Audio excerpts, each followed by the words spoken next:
हो भैया से एगो बात कह देबू। एका 10 ठे बोला उहो कह दे। सुना सुनावा। अरे भैया से कही दा भौजी। अच्छा अरे भैया से कही दा भौजी बात कहत बाटी। फंसी भतार चाही चाही ना देहाती।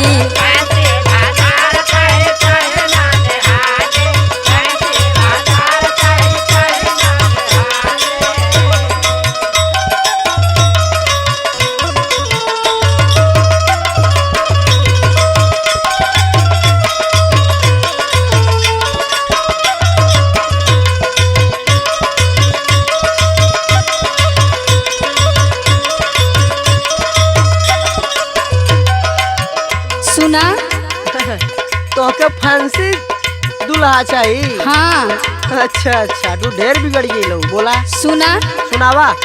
अनपढ़ गवार रहे करब नहीं सदिया। करब नहीं सदिया हो करब नहीं सदिया करब नहीं सदिया हो करब नहीं सदिया। सहरी भतार मिले करबाया जदिया।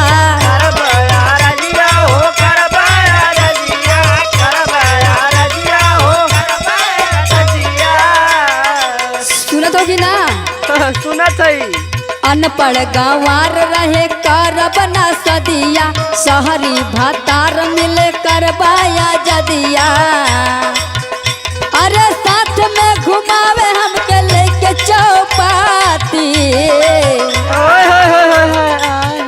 अरे साथ में घुमावे हमके लेके चौपाती। फंसी भतार चाही चाही ना देहाती।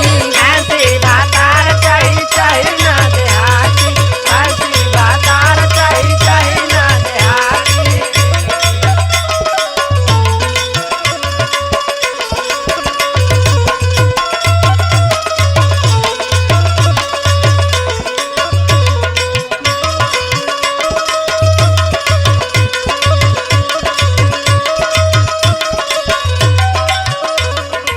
हमके उम्र चाहिए ना।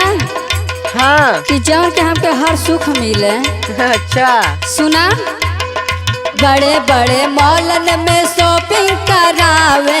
शॉपिंग करावे हो शॉपिंग करावे शॉपिंग करावे हो शॉपिंग करावे। हैंग पीस पिज्जा और बर्गर खियावे। बर्गर खियावे हो बर्गर खियावे बर्गर खियावे हो बर्गर खियावे। सुनलू कि ना भौजी हम उसे आदमी चाहिए। तू ढेर चाउमीन बर्गर के जवान डोलत तोहार। हाँ चल अच्छा बोला। बड़े बड़े मॉलन में शॉपिंग करावे। हैंग पीस पिज्जा और बर्गर खियावे।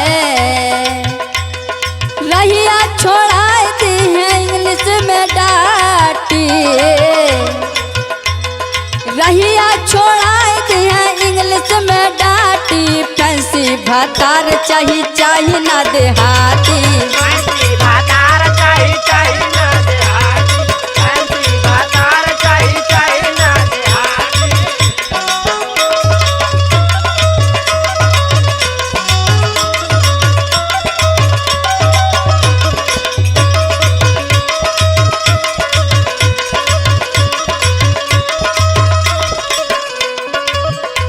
और सुना सुनावा। हमें कहीं से आवे ना। हाँ और कुछ कह के बोलावे। सुना सुनावा। कतहूँ से आवे ता डियर कहीं बोलावे। डियर कहीं बुलावे हो डियर कहीं बुलावे डियर कहीं बुलावे हो डियर कहीं बुलावे। खाना ना बनाई घर में होटल से मंगावे। होटल से मंगावे हो होटल से मंगावे होटल से मंगावे हो होटल से मंगावे। सुनत हो कि ना। सुनत है। कतहूँ से आवे तो डियर कहीं बोलावे। खाना ना बनाई घर में होटल से मंगावे। ठाकुर से जई बूता। सुनत हो कि ना। सुनत है। ठाकुर से जई बूता दैव तो है दाती।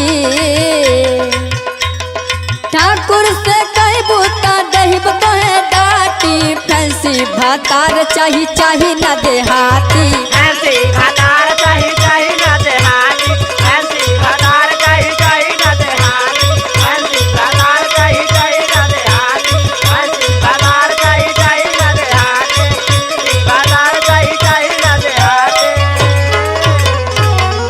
चला ठीक बा, अच्छा खोज देव।